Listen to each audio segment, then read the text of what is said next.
Dnes se podíváme na stavební pozemek v Občově. Pozemek uvidíme v širším kontextu okolí. Druhou pištolu. Čím dneska vidíme?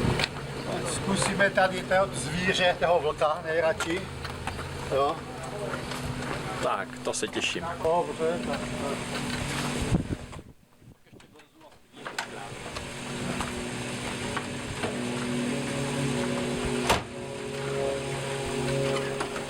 Náš let začíná nad Suchodolem. Vpravo vidíme školu, teď střed obce a zvolna se točíme podél silnice směrem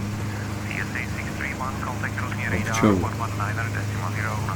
Teď už je plný Občov a vlevo se vymnožují parcely, o které máme zájem. Jsou vytýčeny bílými plachtami, to jsou takové ty bílé tečky. Na tu parcelu vlevo zapomeňte, už se mezi tím stačil prodat.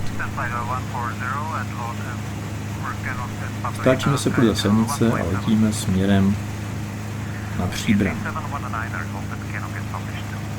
Za lesem vidíme skládku Pichce, na které je fotovoltaická elektrárna.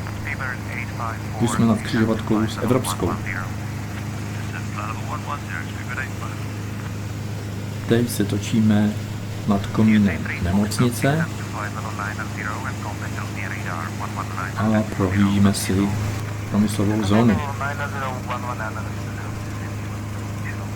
Přes kruhový objezd a Evropskou se dostáváme zpátky na křižovatku a tentokrát poletíme po druhé straně směrem zpátky k Občovu.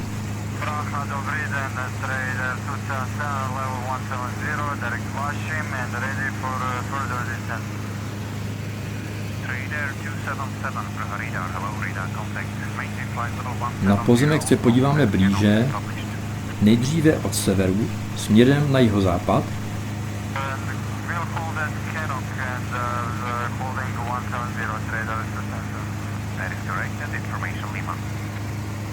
a následně od jihu směrem na sever.